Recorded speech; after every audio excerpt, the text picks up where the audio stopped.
This is the Mobile Tech Podcast, brought to you by worldpodcasts.com. Now here's your host, Tech Girl, Miriam Joie. Brought to you by Mint Mobile. Stay tuned for a special offer at the end of the show. Hi, and welcome to the Mobile Tech Podcast. I'm your host, Miriam Joie, and today is Thursday, October 19th, 2023, and I have my favorite Brit of all time on the podcast again today. Nirave Gondhia is here with us. Hi, Nirave. How are you? Hi, Miriam. I mean, when you say that, I have a question now. How many Brits do you know? This is directly correlated to how special I am to you. Now, quite a bit, because, I used to live in Europe. I know a lot of Brits. Okay. I feel privileged. More so than normal. Well, look at it this way. You're in my top 5 of all Brits. This is important. But more importantly, and this is, we shouldn't underestimate this, the phone we're going to talk about today is in my top 5 for 2023 as well. So how about that for a segue? Interesting. I that was a beautiful segue, actually. That was just beautifully done. You're welcome.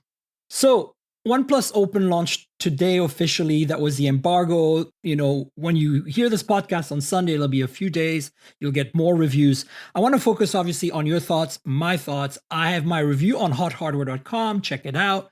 And I've been using the phone. You've been using it for 3 weeks now or something? It's a long time, right? It's the longest we've had with a review unit in, honestly, a very long time. Other than maybe Find N3 Flip.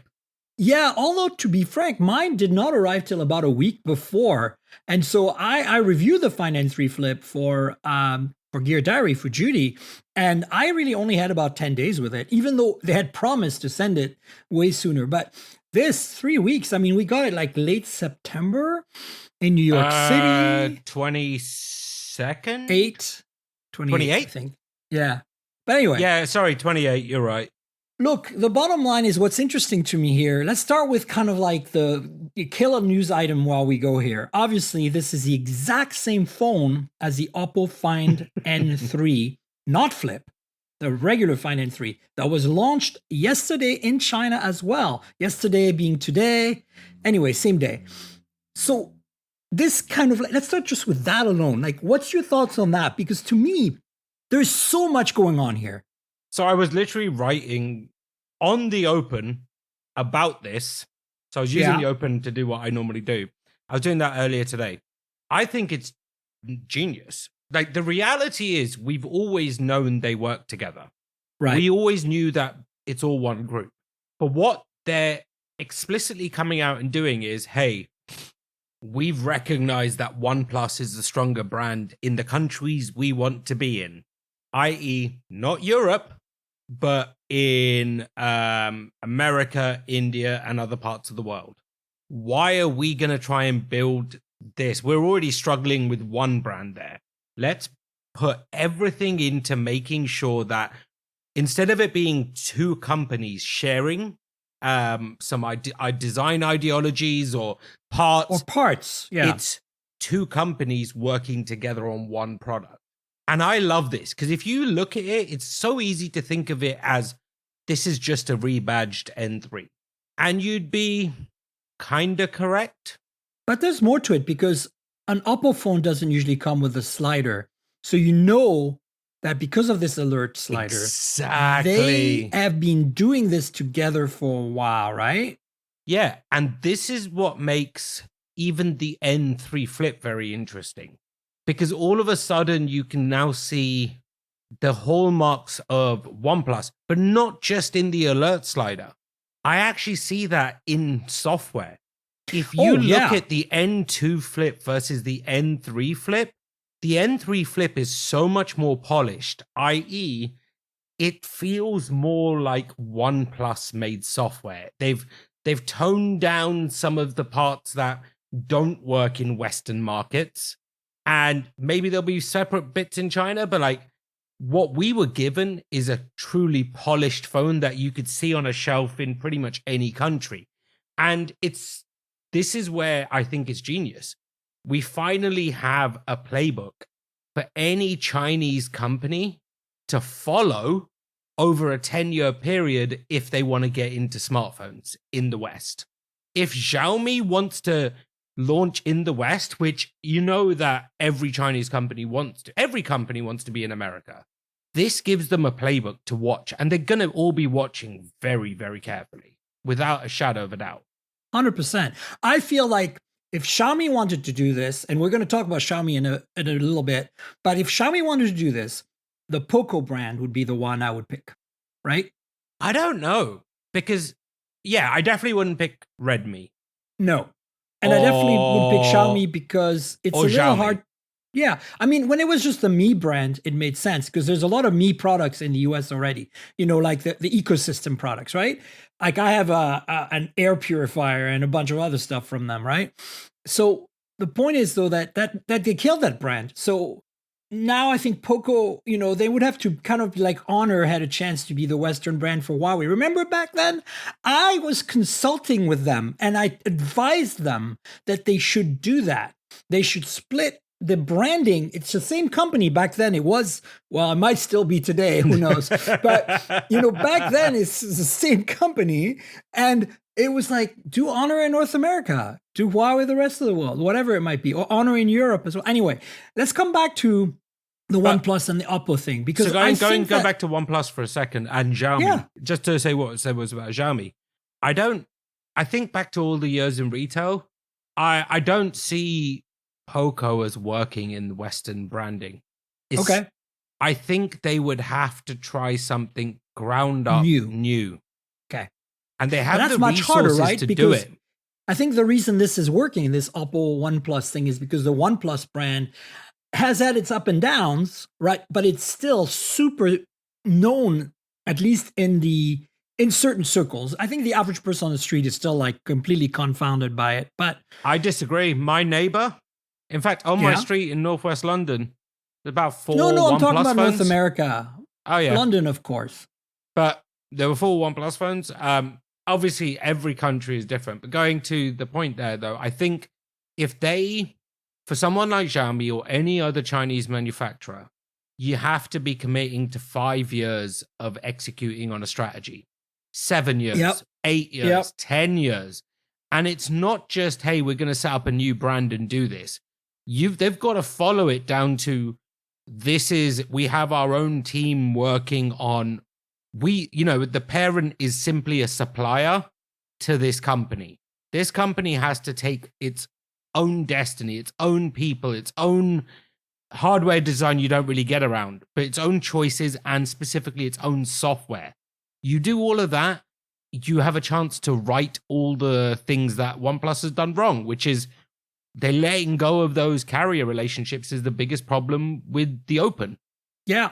But look, I think you're right. Like, I want to talk about that a little bit, but I also feel like this Oppo hardware with OnePlus software is what the Open and the Find N3 are, right? 1,000% yes. And it's perfect. Like the hardware, let's talk about the hardware for a second, because oh my God. Like, look, we've always known Oppo and BBK Group is capable of making good hardware. Vivo phones, anyone? The high-end Find series, anyone? But man, they really cranked it up a notch. You put this thing next to a Pixel Fold, or God forbid, don't put it next to a Z Fold 5 from Samsung, because it just makes that thing look like it's 10 years old, right? I'd even go as it puts something like the Mate XS to shame. Wow, okay. Like the Mate XS shines in a lot of ways because of the outside screen. But to most people, I think it would come across as a gimmick compared to something like this, which is a much easily transformable understanding and experience. You mean like a gimmick, like a purse, perhaps? Yeah. I mean, I could see someone calling it a purse if you gave them a little matching accessory kit to go with it. Sure. Somehow this sounds familiar, but I mean, you could just pop it open and put your money or a couple of credit cards right there and just hope it doesn't fall out. Exactly. Look, I feel this is the thing that first initially got me excited about it, right? before the user experience, before the software story, which developed for me over that 3-week period, because we did get updates and there were some flaws and some of them were fixed and it's still not perfect. But man, you're right. I see that polish, initially on the Find N3 Flip and now on the Find N3 / OnePlus Open. And, it smells of OnePlus, right? Especially Open Canvas, which is the best thing to ever happen to foldables, in my opinion. Let's talk about that. At 4 a.m. today, I was looking at it going, okay, I need to do something for this canvas. And I wasn't sure what I wanted to do. And I was like, all right, let me just take my camera and I'll record these screens side by side. And then someone posted from, it might have been, Ben Sin posted the way, what was possible on the N3, which is the same thing, but he's the one who showed me there's the expand button and stuff like that. And I started looking, and over in the space of 30 minutes this morning, my opinion of Open Canvas just went up 1,000%. First, I loved it anyway. It was great. But now, when you think about the multi-gesture of bringing 4 fingers pinching in. That is the thing. But now go a step further. What I've kind of said publicly, and I have an article coming out probably today, yeah? Or no, this will be over the weekend, is this needs to be on every foldable. We need to take it 3 steps further. Why do people love computers? Because ultimately, when you're using a computer, what you're able to basically do is you're able to just have, here's all the windows on one screen, then a second screen, then a third screen, then a fourth screen, then a fifth screen. Yep. Desktops, if you will. Yeah. Canvas is set up to allow you to imagine you've got your big one at the bottom and an expanded one. There's nothing to say that it shouldn't down the line be able to go, we're going to have 6 bloody screens. Exactly. You pick like shrunk, it goes at the top. You pick expanded, it goes at the bottom. You can drag and drop. And when you pinch out, it's like pinching out and editing your home screen. You have this whole thing. This is the future of foldables. And I'm shocked because I would expect Samsung, but no, it's OnePlus and it's not using a desktop mode. I can see myself on a 14-hour flight next month and all I'm going to do is use the Open because you need nothing else now. That 4-finger gesture, right? When you pinch in and it takes up the whole screen, all of a sudden the apps are still running. Like it took me a second. Of course, right? Of course they are. But it's that everything has been view. scaled. I think this is the magic, right? The magic is OnePlus figured out a way to rescale almost any app to take up the entire screen or part of the screen or a window without any fuss. And this has been the biggest problem with folding phones or even multitasking on a note or something, forever now, is that you have these letterboxes because the apps like, Instagram, the biggest culprit right here. Well, Instagram looks and runs beautifully on the Open. It's like, it doesn't matter which way you hold the phone, it just works. And then, did you try the 4-finger pinch on a single app? Wait. Try it right now. Wait. Try it right now. Run one app and do the 4-finger pinch and talk to me. In the meantime, I'm going to entertain the peanut gallery with beautiful images here. Wait. Oh, this is the shrink down to thing. I know, right? So interestingly, I just spotted something. And now wait. Yeah. You can now drag that into a second app and become the left or the right side of the 2-app window. So if you already have another app running in the background, say you're running a full screen app, right? And then you run another full screen app and then you shrink it down with the 4 fingers. And then now you can drag it into the left or the right side and turn it into a split view. Yeah, you drag it to the bottom and then it becomes, that's pretty cool. What I would say, what I noticed when you do that with a single app, if you tap on the top with the little bar is where it normally has that pop-up menu, it doesn't show up on that edge case. So it's a weird thing, but yeah. And Miriam, was that the green one I saw? Yes, I have the green one in a case. Okay, so I didn't want to remove it from the case because it takes a bit of work to remove it from the case. But I know, I'm the attempting to do Patreons- this right now. Oh God, no! Don't break your case. Trust me, it'll bend. Be careful. So but I've already scratched up the camera though, pretty badly. Oh no. Well, anyway, I'm showing this for the Patreons. If you are listening to the podcast and you want to help me out, folks, me and Nirave are on video right now showing each other. He's got the beautiful black one. You know, by the way, the black one is lighter, 239 grams, and mine is heavier because glass is heavier at 245 grams. And so, is it? Yeah, I thought it was one. I thought it was. I knew there was a difference. I didn't realize it was 6 grams. It's 6 grams, and not only that, mine is thinner than yours by it's 0.1 millimeter. Yeah, 0.01 millimeter. It's very interesting. But anyway, the point is, there's a Patreon video version. You can get it ahead of time. You can watch me and Nirave showing off the OnePlus Open, green and black in front of your very eyes. That camera pod is amazing. So, okay. So the software, I just taught you a new trick, right? Like I spent a good day exploring this because like 2 or 3 days before my review, I realized I was like, I keep hearing everybody, you know, in our group of friends who has a device talking about how they're doing all this cool multitasking, you know, and I'm grumpy about multitasking on phones. Traditionally, I'm like, ain't no time for that, you know, forget it, right? And then I was like, oh, let's try it out. And it's the most intuitive things. I still don't know how to multitask on a Z Fold 5, my friend. It's so confusing to me. So, and you know, I'm a techie nerd, right? After all the years of spending, you know, I'm 18 years exclusively using Samsung as my Android devices. I am probably one of the most publicly vocal Samsung fanboys there is. I'm done. You're done. I didn't think something could beat multitasking on One UI. Now, I truly miss the pen. I've had numerous occasions that I wish we had stylus support. But really, what's absolutely completely bonkers is that I don't miss the rest of One UI. This is the advanced OS that isn't heavy. It hasn't got slower. Like OnePlus stays performant. Yeah, this is a good phone. I got a few things to talk about there, by the way. 16 gigs of RAM. You know, it's got everything I want. But on top of that, it doesn't, aside from wireless charging, which I know you'll talk about, so I'm getting in there first.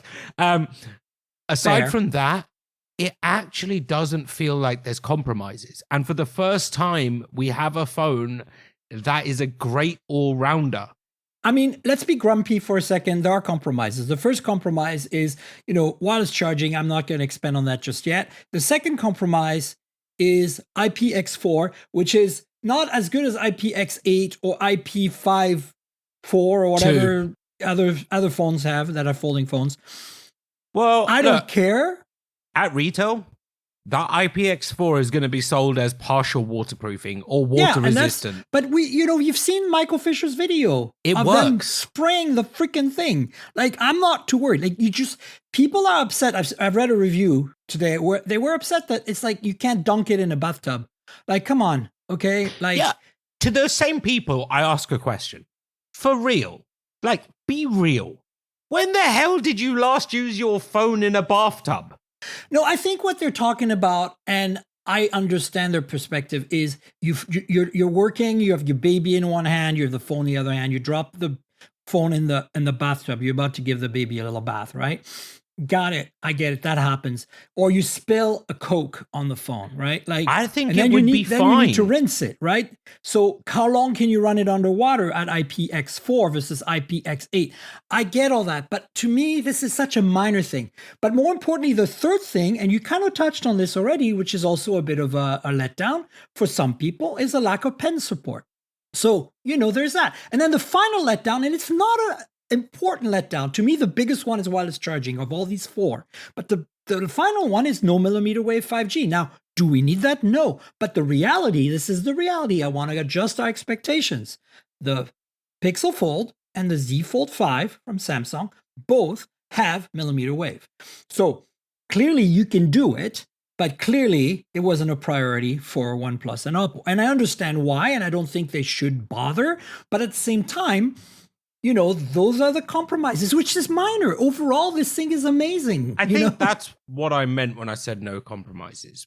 Right. Yes, every phone has trade-offs, But this is, if I was scoring, it would be the highest scored phone I've given in a very long time. I give it a 4.75 out of 5. That is where I would have given it. I think because at Hot Hardware, we can only do increments of 0.25. So it's either 4.75 or 5 or 4.5. And I was like, I've given a lot of phone 4.5s. There's a lot of phones I like, Pixel 8 Pro, etc. But rarely do I go that high. And I think for me, it comes down to this phone is a game changer in its category. And it might not be a game changer for the things you think. I think for me, it comes down to, as you just talked about, the software experience a lot. The hardware, like the attention to detail on that hardware, it makes a Pixel Fold look like a piece of junk. Like, I swear to God, between the lack of crease, it's almost invisible, the fact that everything is super tight and precise, the feel of the alert switch, the feel of the buttons, the way it folds, the resistance on the hinge. It's like Samsung's been doing this for 5 generations. Oppo's only been doing this for 3 or 2, and it's like, it feels like they're ahead of Samsung. How is that even possible? Can we ask you this? Do you remember the last company from the same region, without going country specific, who also came into an industry dominated by Samsung and said, nope, we can do this better and we have money? Well, we all know who that is. Yes. So what I think is Huawei. Oppo, and they won't like this comparison, but it's not meant in a bad way in anything. Oppo has picked up where the industry needed someone to step in after Huawei was ceremoniously booted out. Exactly. We've all said we miss having competition. But I'll say now, Samsung, next year is your iPhone moment.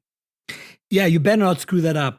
You have one major chance to still own foldables. And let's talk about that for a second, because there's the easy things. Keep IPX8. Make the S Pen internal to the device. Better cameras. You need something that's iPhone 15 Pro Max, Galaxy S23 Ultra. The 15 Pro Max, or honestly, just if you can, bring in your S22 Ultra camera or your S21 That's what I'm Ultra saying. camera. I just said that, S23 Ultra. Like, not necessarily the 10X, but give us a 3 or 5X. Remember, actually, a good reference would be a modern version of the Note 20 Ultra. Remember? That's exactly it. It had got the everything. 5X periscope that was really solid. That's what we need. We need that, but let's go a step further. Samsung, you have to change the design. You have to admit that this skinny, tall, narrow thing, from a fan who said that this is still, until I felt you should go and watch my unboxing. It's a shameless plug, but I did it in an interesting way, because I'll link it. When you'll hear me talk only one moment, and that was when I unpeeled everything, because it was at the same event, and I felt the vegan leather. And this is, when you watch it, think of it as, I am a diehard Samsung fanboy who's, in our group of 40, I'm the only person who goes Galaxy Fold 5 over Pixel Fold every day of the week. And even I'm saying now, nope. So next year we're at generation 6. You have to restart. You have to go back to the drawing board, because Oppo and OnePlus will eat your lunch eventually if you don't. Yeah, or somebody else. The bottom line is, this skinny, tall, narrow, remote control-like form factor sucks. And I like, the Passport form factor a little more than the tall and skinny. But ultimately, this is it. This is 20 by 9, guys. This is a 6.3-inch phone. This is your standard freaking phone. Look how many people tried to go slightly taller with regular smartphones. How many people tried to go slightly wider? How many people went wide phone? Sony went super tall and narrow. Guess what, folks? Everybody wants 16 by 9 or a very, very close ratio, because we're used to it after 20 years. Oh, it's 20 by 9 now, because 16 by 9 is... Well, 16, 20, you know what I mean? Like, 20 by 9. Stick to what people want, but you can't go to 23.1465 to 8.327 to the power of 6. Exactly. So, I mean, that's definitely what they're going to need to do. But going back to the Open, I think briefly there about the design and the build, the materials, the fact that it's so light. That's the other thing, right? Like I love the Pixel Fold. I can live, although it's hard now. I have to open Canvas, but I could live with the basic multitasking. The camera is still amazing. I hate Tensor. We know I don't like Tensor, and I can live with it because I'm a Pixel user. But here's the thing. It feels so first gen. It feels so unfinished. It feels so prototypey. And more importantly, it's heavy as F. And it's like, 50 grams heavier. Yeah. So here's the thing. This thing is basically as close as you can get in the West to getting a brick or bar style phone in your hand when the thing is folded shut. When it's open, you get a really great tablet. But here's the thing, right? There's the Honor Magic V2 out there that's thinner and lighter and even feels better in hand, I think, potentially. I don't have one. I don't know. But I'm sure it's great. But the software's not going to be in the same league. The cameras are not going to be in the same league. It's never coming here. So it doesn't matter. All my coverage today was virtually the same theme. Samsung owned productivity on foldables. Yes, they set the category up, but until the Open, they were the kings of productivity on foldables. Undeniable. Pixel Fold was the king of cameras. And Honor was setting records because they shaved 0.36942 I mean, they're showing where we're going. They're showing absolutely where we're going. But the second line was, every one of those is seriously flawed. OnePlus approach? Yeah. Let's focus on little things so that the overall is just leagues above. When Spencer first said, oh, yeah, we're launching something and it's truly special, it's an Apex device, I was like, oh, sure, it'll be fun. He's like, no, seriously, this is going to be special. And I get it. For the first time, Oppo has something that should, if they had the same budgets and same skill sets, not saying that they don't, but in the West, to say Samsung and all of that, all things was the same and it was just the two products, the Open would outpace the Fold 5 to 1. 100%. We've reached, to quote OnePlus and be corny, the apex of foldable design. Yeah, look, we talked about the hardware, we've talked about software. I want to talk about the cameras, and I want to talk about the other thing, which is pricing and specs, like, RAM and storage, because I think there's a lot of disconnect in what I'm reading out there about it today. Like, I haven't read all the reviews yet, but the ones that are a little negative are like not getting it. Like, the value proposition of this phone is absolutely insane. I love you. You and I use the words value prop all the time because we have experience outside media. Not hitting on any member of any of our peers, but generally, when you start to think of it like a business, value prop is the most important thing, and it comes through. Because we talk about what's missing and the compromises, sure, but it's not a one-way street. No, it's not a ratio. It's like you don't lose one thing and gain one thing that's equal value. Yeah, as much as wireless charging is a thing for me, like, I don't think it's still the highest priority thing for me. 67 watt, 52-minute full charge. Job done. Right. So let's talk about the cameras first and talk about the value prop to kind of wrap up the entire thing because, we could talk 5 hours about. I know, it's so good.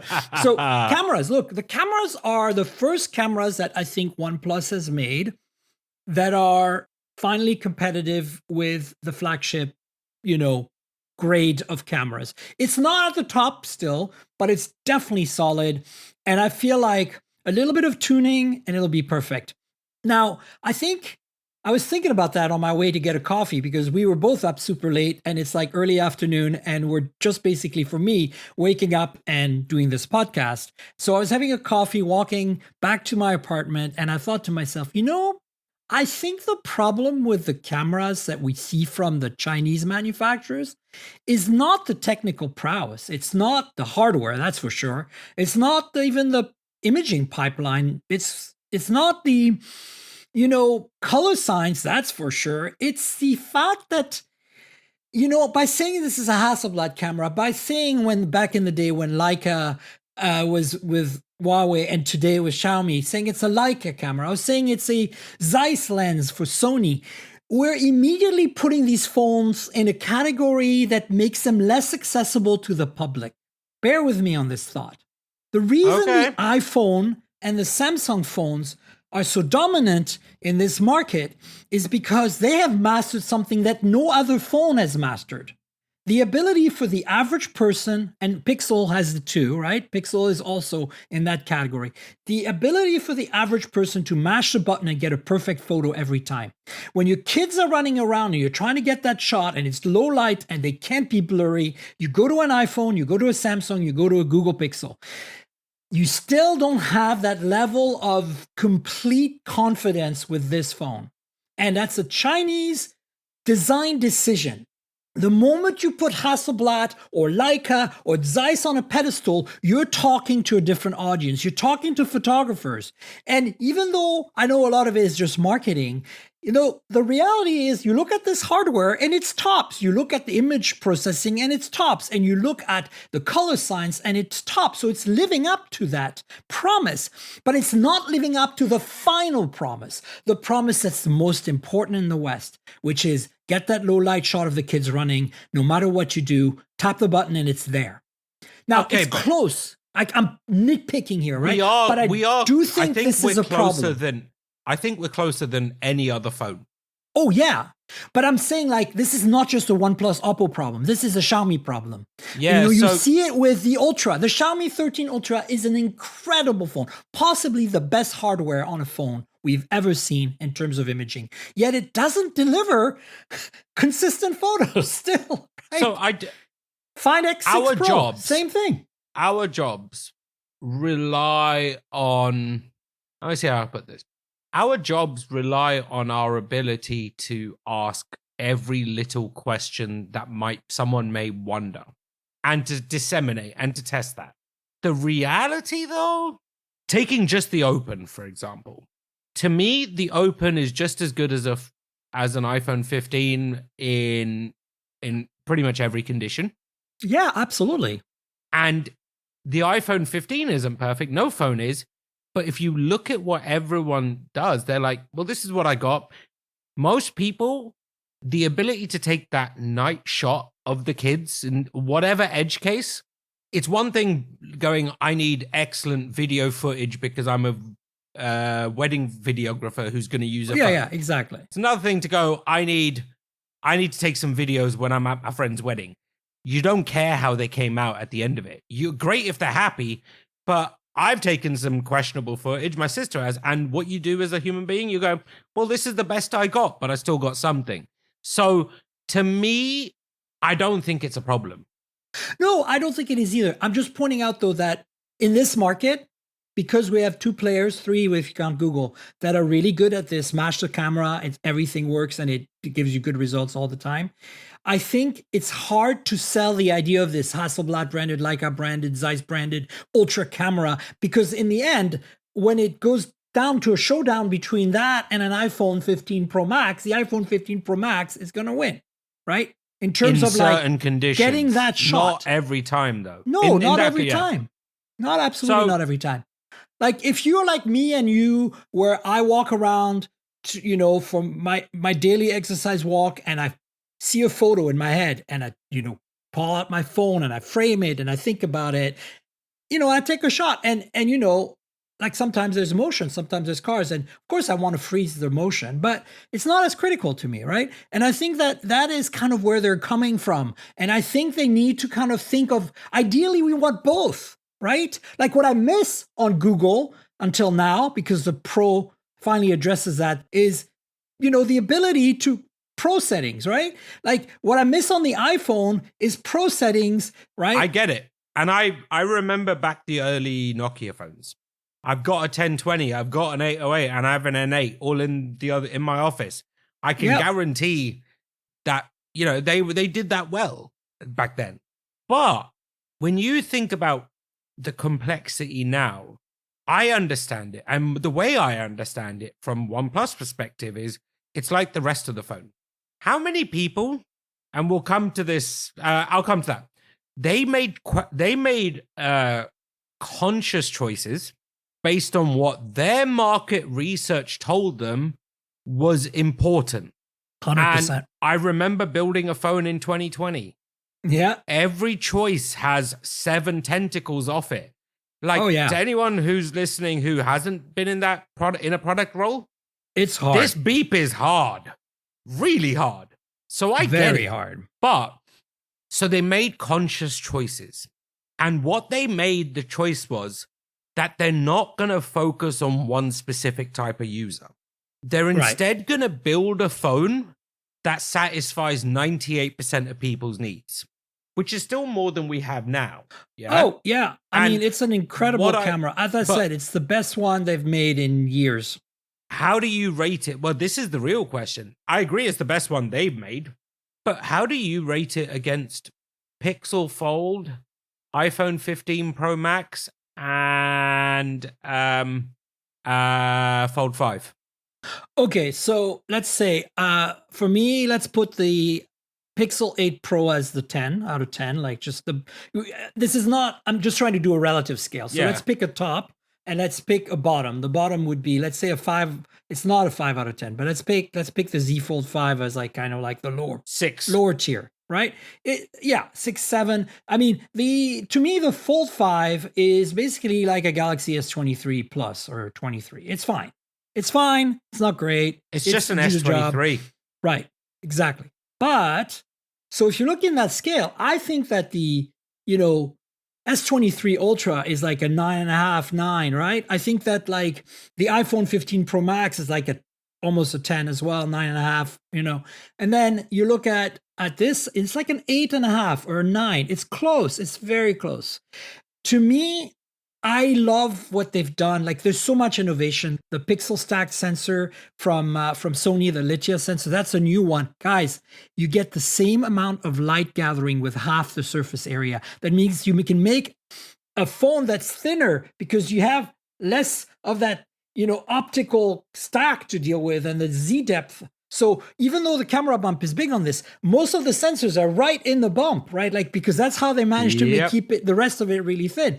Because the sensor has, for a 1/1.43 inch, has the same light gathering ability as a 1-inch sensor, like the IMX 989. So that's insane. Which we all love. And you can still get the nice bokeh, and you don't have that weird fringing effect on the edge of the lens because, that was always a problem. The super shallow depth of field of the 1-inch sensor, as, a bunch of our colleagues have mentioned before, is a problem sometimes. Well, you have less of that because you have a smaller sensor, but you get the same amount of light. It's brilliant.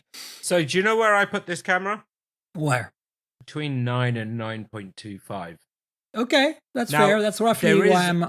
I think this comes down to our reference points. Remember, I have disliked Google for all the years just because I don't like the UX, and I made that perfectly clear, and that's a conversation for a whole other day. But I'm used to Samsung cameras. I'm used to the pitfalls of the S23 Ultra, and thinking to the S23 Ultra, yes, the zoom isn't as good, and yes, there's certain things that this stack sensor can't do that a 1-inch sensor or the camera on the X6 Pro can do, kind of thing. Yeah. There's a lot of similarities, and vice versa. There's things that are better, but overall, I'd actually put this at a 9.25. It's very close. And to me, it needs a bit of fine tuning, especially on shutter speed. That's all I'm asking. A OnePlus phone has never been above 8 on a camera before. Oh, way never. Like, I think the best so far was probably the 11 5G, and that's the same exact camera modules, exactly the same camera system as the Find N3 Flip, by the way. Which is a banging camera. Yeah, that's a 7.5, 8, and maybe even 8.25 all day long. It's solid. But this is a whole dimension better. And I think the other thing we need to talk about is the ultra-wide being 48 megapixel means you can do some really good, cropping on the pixels. And it's really good photos of it. Oh, yeah. But the color science on this thing, I really love the Hasselblad color science. Just I like the Leica color science too. But it's the telephoto that I think really shines. And I think that here's the thing, right? I want to point this out to people. What I don't like on the Pixel, and that's why I think Samsung and OnePlus are doing this right is that on the Pixel, you have this, what I call the zoom gap. Actually, I didn't invent this term. Steve Litchfield invented this term. But it's basically 1x, 2x sensor crop, right? That's great. 2x sensor crop works nowadays. We get good results with that. Apple's doing it. Google's doing it. And then you get to 3x and 4x, and that sucks because then you have to wait till 5x to get your Pixel 8 Pro or your Pixel Fold or whatever it is you have to kind of give you good performance. And then, of course, you can go from there to 10 to 20 to 30 and be still okay because you got this big sensor under that telephoto. What Oppo and OnePlus did here is they went to 3x on that. So it's like you get good photos at 1x, good at photos at 2x with sensor crop, good photos at 3x, and then 4x are still okay. 5x, you probably want to switch to 6x, which is, again, cropping the sensor. I love what they've done with 6x. It's cropping the sensor. And then from there, you can go to 10x and 20x, right? Do you want to go to 120? No, you don't even want to do that on a Galaxy S23 Ultra. Now, the S23 Ultra solves this problem by having two telephotos. They have a 3x and a 10x. And so you get 3x and 5x done by the 3x and then 10x and up done by the 10x. But those sensors on the Galaxy S23 Ultra, let's not forget, are tiny in comparison to the sensors in the Google phones or the sensor in this OnePlus Open. I'm talking about the telephoto here, right? And so I think that this is the way to do it. This is the way to go. But I do feel that of all three cameras, the one that needs a little bit more love and tuning is that telephoto. There's a lot of potential there. And maybe it's because they picked an OmniVision sensor instead of a Sony sensor, and OmniVision is harder to tune. But I am impressed with the fact that the color science, the overall dynamic range, the overall exposure quality is generally there on all three sensors. There's a level of consistency in the photos that just makes me go like they did their freaking homework. 1,000% yes. Like they finally have gone, what do we need to give? Like, how do we keep the value prop and get all the good photos without worrying about, we need a 200 megapixel? Because it feels like Samsung went 200 megapixel. Yes, for quality, but also to be able to say they had a 200 megapixel camera. Well, they also do it for sensor fusion because their telephotos are 10 megapixel tiny sensors. They need that extra data to get the light info, going to the real point, it's like they found a way to balance everything, including the end price. Oh yeah, so great segue to the value prop because, oh my God, look at, okay. For those of you who don't know, and I think this is another thing that I struggled with because I know my editors were like, what are you talking about? Is this thing $16.99 or $14.99? Because I was writing both in the review, right? And so I explained to them the official price is $16.99. But the reality is you will be able to buy it all day long, anytime for the next foreseeable future until they discontinue the product for $14.99 because you can save $200, at least $200, possibly more, by trading in a phone. And as Michael Fisher laughingly asked them at the event, can I light a phone on fire and send it your way and you'll still give me $200? And they said yes. So light a phone on fire, send it in as a trade-in, and get your Open for $14.99. Well, here's the thing. We all have something that, I forget who wrote it earlier, but I saw it on Twitter. They put it very well. They'll basically give you $200 as long as you send them something that they can feasibly say would have been a phone. Exactly. And if you do Amazon or Best Buy, you get a $200 gift card. So it's actually pretty equivalent. Although when you go to Amazon now, they have a SKU that is phone that everyone links to, and then they have phone plus gift card, which is the same price. Right. So get the phone plus gift card and you get your $200 back, but it's like, buy it from OnePlus. Buy it from OnePlus. Like, I don't even know why you would buy this phone for Best Buy or Amazon unless you're trying to get some carrier deal. No, yeah. So if I was going to buy this, I would go to Best Buy. I would take the $200. Here's what I would do, guys. If you want to be okay, you want to be serious about this, buy it from Best Buy, pay $200 extra, or buy it from Best Buy, and it depends on how you do it. But basically, you want to if you spend a lot of money at Best Buy anyway, get their My Best Buy program. You'll get 2 years of damage. And I buy everything through Best Buy because it comes with Apple Care Plus and all that stuff. But you've got your gift card, you're already spending money, and it's covered. But generally, this is a stonking good deal. Through OnePlus, you get $200 off, and you also get a pair of buds and financing for 0% for 24 months. So, that's a good deal. But you can go through Best Buy, Amazon. You give some good reasons. But what I really care about is for that price, whether you're trading in that $200 phone or not, which you definitely should be, then it's still a value because you get 16 gigs of RAM and 512 gigs of storage. Now, the 16 gigs, who cares? Because 12, 16, you and I might notice maybe on a good day. And they all have that extra RAM, virtual RAM, it's the all that stuff. storage I care about, right? Like, you pay more for 512 gigs of storage on the other two phones, the Fold 5 and the Pixel Fold. So now that brings the price another $100 up from $17.99 to $18.99 for those competitors.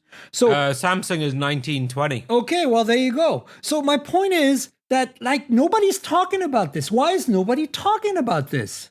Let's go a step further, because that's not all.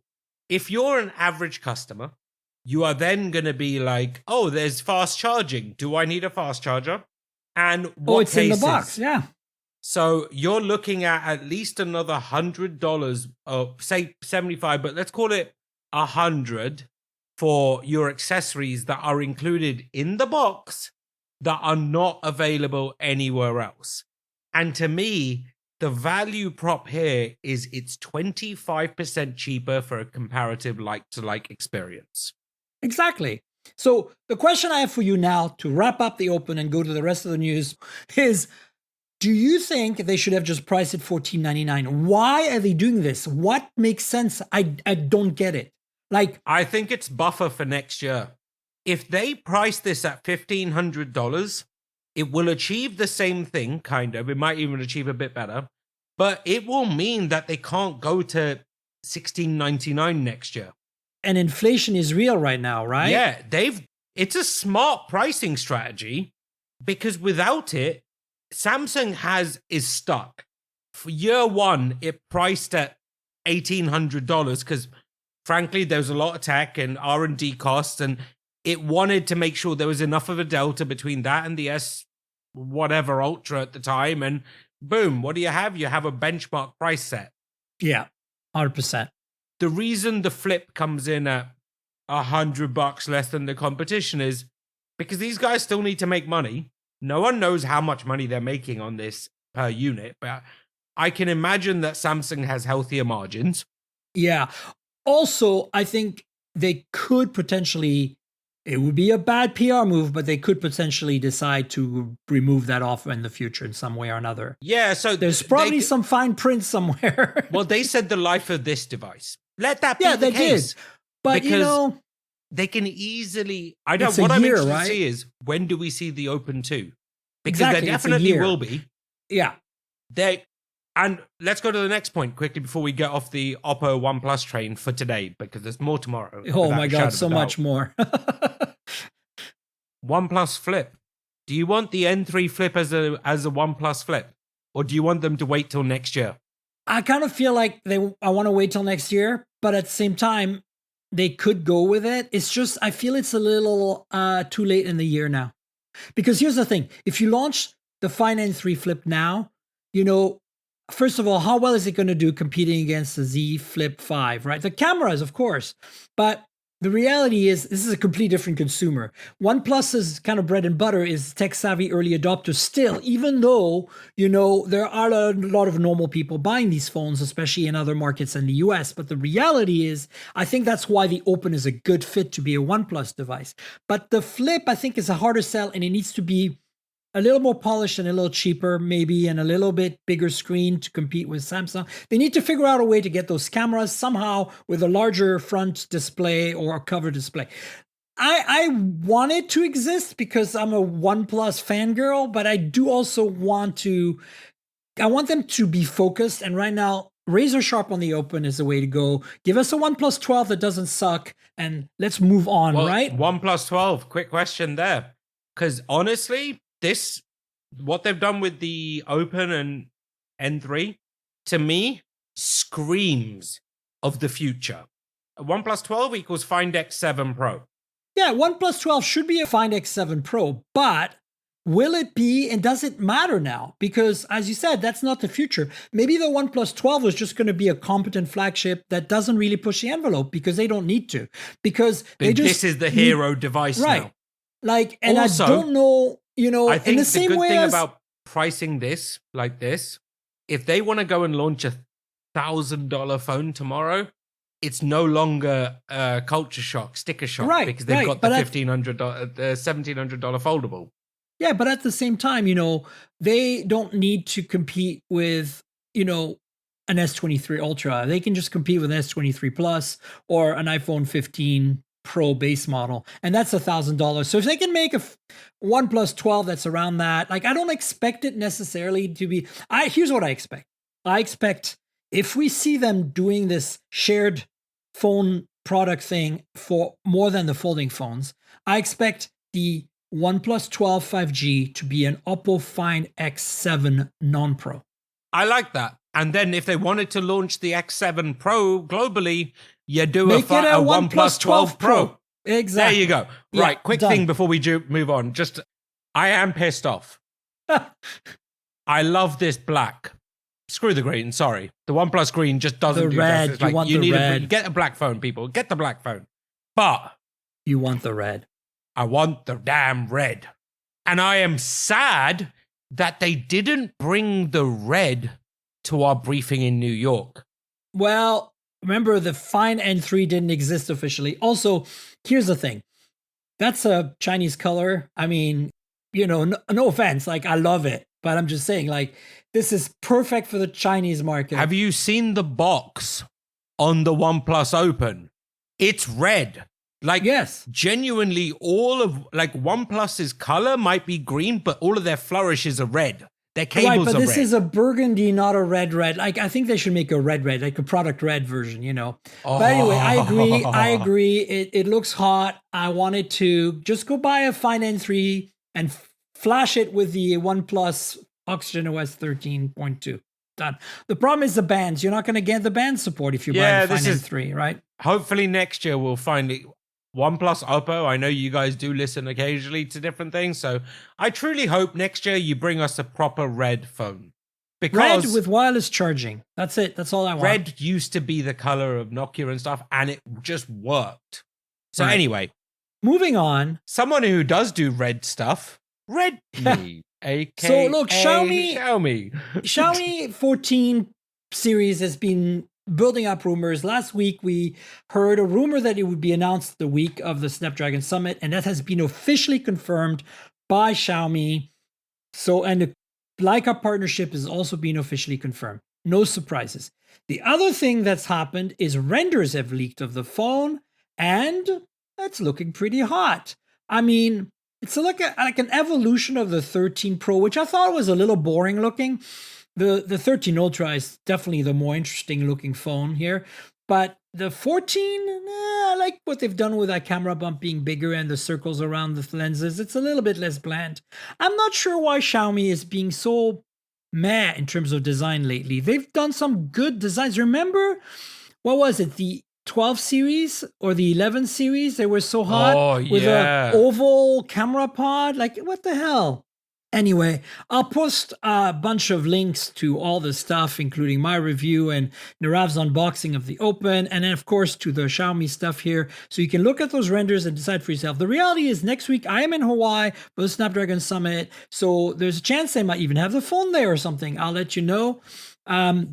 This shift to the Snapdragon 8 Gen 3 coming out sooner this year is definitely one of the reasons why I don't think the Oppo Find N3 Flip makes sense to relaunch now, because we've got a whole new generation of flagships about to roll out with a brand new chipset, right, Nirav? So, yep, we're in the next generation. However, do you know what I wouldn't mind? What? I think the way that Oppo should do things, they should split their foldables up. Keep the Flip in February around MWC. You're right. Just beat the market by months. Yeah, months. 100%. 100%. The likes of Motorola, especially if it's a OnePlus flip, the likes of Motorola will be looking at it going, how do we make a major change to our product in 2 months? Samsung may have a bit better luck. Secondly, launch something to compete with the folds of the world, i.e. another OnePlus Fold, in September. And all of a sudden, they own the two major product cycles of the year. And wouldn't be surprised if we see Samsung start to split the Fold and the Flip at some point. They have to. It doesn't make sense what they're doing right now. The other thing about the Xiaomi 14 that's interesting is the renaming. I think supposedly it's maybe a rework of the OS. Instead of Xiaomi calling it MIUI on top of Android, it's now called the Hyper OS. It's still Android based. For a moment there, we were all freaking out thinking, oh no, what are they doing? Are they doing the Huawei thing? But no, they're not. Thank God. But look, I think it's the better name. What do you think? Perfect for the West. They should drop the Xiaomi name at all. They're calling it Xiaomi Hyper OS, but really, it should just be Hyper OS. No Xiaomi name near it, because 100%. That sounds like, to quote out of the morning show, Hyperion. It sounds like something built in Silicon Valley. Yeah. And I like the idea that they're going to use that branding like, Huawei's doing with Harmony across the entire product line for like wearables that are not running Android, for car stuff. Do you remember that's what Samsung did? Yeah, TouchWiz existed before Galaxy phones on Android did. TouchWiz was still in use when they were building all of those phones. And ironically, at some point I want to talk to you about those retail days, because it's crazy what Samsung is now. But yeah, it makes sense. Have a single identity that you can now build around. Yeah. And maybe this is a stepping stone to what we talked about earlier, which is them coming out with a brand for the West that works and might be able to be sold, Couple of Apple things that are kind of hilarious. One is funny and one is interesting. There's a new Apple Pencil. It's cheap. It's $79. It doesn't have pressure sensitivity, but it is funny because it reminds me of the Magic Mouse with the lightning port at the bottom, because there's a USB Type-C port on it. Instead of putting at the very end under a cap like they did with the lightning connector, they put a female connector on the side under the cap. It's very weird. It's very Apple. It's almost them. I think they're kind of trolling us here. Like, it's almost like, they've heard our feedback about the mouse, and they've heard our feedback about the old pen, and they're going like, oh, hold my beer. It's not the first time that Apple has trolled media. They've come out in keynotes before and said, yeah, and done this. And it's like ultimate troll masters. Like, this is 100%. Was an Onion story, I would laugh. Work. This would work on April 1st, and it would have been brilliant. The reality is, it's an actual bloody product, and they had a bunch of spare components left. They're making changes to the iPad, and don't get me wrong, none of us know about supply chain management anywhere near as much as Tim Cook does. So this was what was necessary in the scheme of updating the lineup, okay. No, this is good. But hey, Johnny Ive would probably be looking at going, at least I gave them the Magic Mouse. What is this? 100%. Look, the reality is this is going to be a good product for Apple users, iPad users, especially because it's affordable. You lose the pressure sensitivity, but I think for some people that's fine. It's just funny the way they did it, right? Like, I just feel very like this could be as I said just a second ago, an Onion article, and I wouldn't, like, it's not GSM Arena. It could be Onion, Anyway, the more interesting story, I think, is, how you buy a phone right now and it's been sitting on a shelf for a little while, maybe 6 months if you're like halfway through the year. And the first thing you do when you get it out of the box, you power it up, you charge it up, is software update galore, right? Like, Apple and Google and general Android have managed to keep this relatively manageable, I think. Overall, it's not like a Windows PC, which is always ridiculous. But the reality is, there's friction there. So Apple is supposedly working on, or has come up with, a way to update their iPhones in the box in store without opening them, meaning that they're probably using ultra wideband to wake up the phone, then flashing the software update through Wi-Fi, then turning it off through ultra wideband. Of course, you're going to lose a bit of battery capacity, but they probably did the math. And if you lose 10% and you come out of the factory at 44, 45%, which is the sweet spot, you're still going to be okay, because that's probably later in the year now, because the phone's been sitting on the shelf. So it's likely the phone's going to be sold pretty soon after that. The reality, though, is if you're the end user buying this phone from Apple, you don't have to run a software update first thing when you get it. I think it's brilliant and totally Apple. Absolutely 100% Apple. 100% Apple. 100% brilliant. I'm not surprised, because I've seen some of the stuff some of the capabilities and the integrations in the Genius store. And I have a story coming out late next week about, if we go back to the camera analogy, if Apple is the 10 of 10 of retail, no other phone manufacturer comes to anything higher than a 4.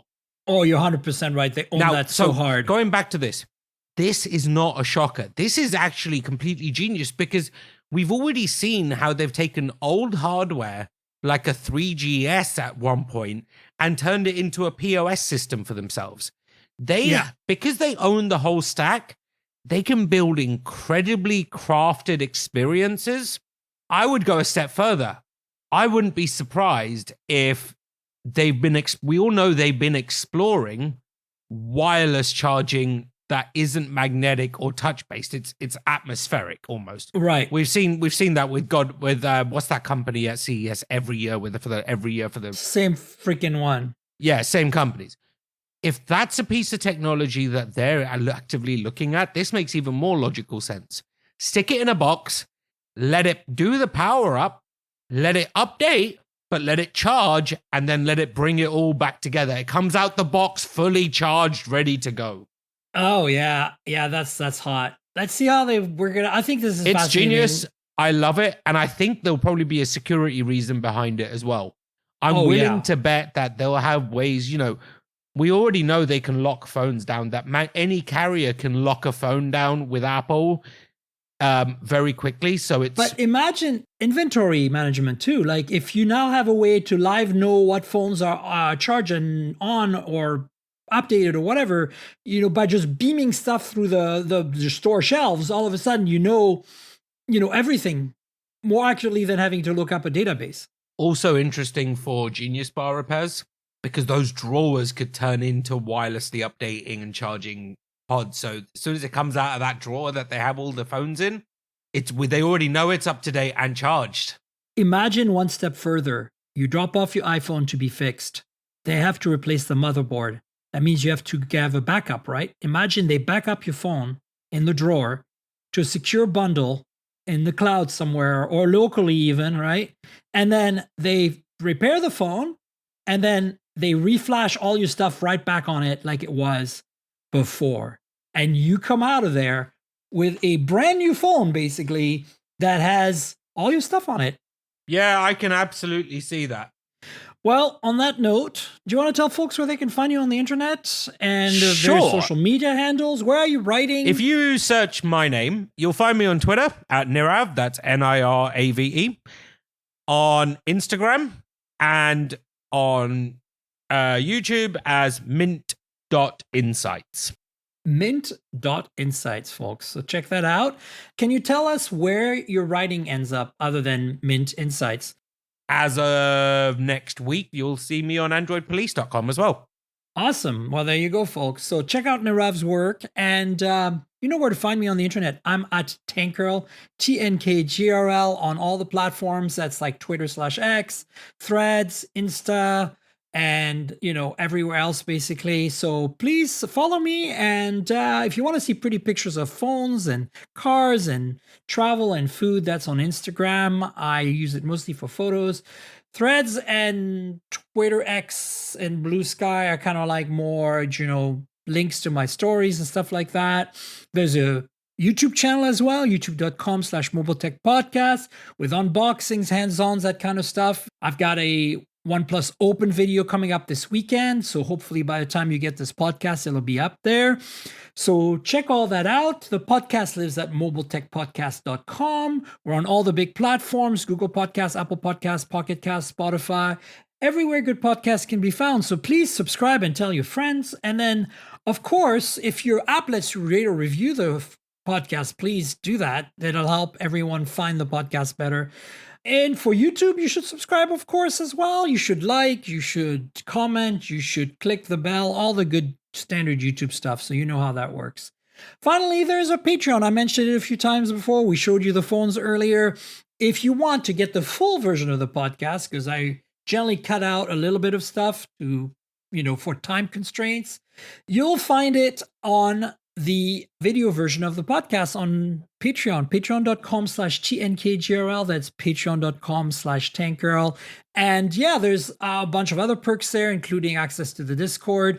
But I think the video version is really the thing you're going to get the most excited about. You get to see our faces, you get to see us show phones, you get to basically get a little extra content. I had bloopers last week, which was fun. Sometimes I have those. Ooh. So please help me out if you can, folks. I'd appreciate it. And I also want to thank our sponsor, Mint Mobile.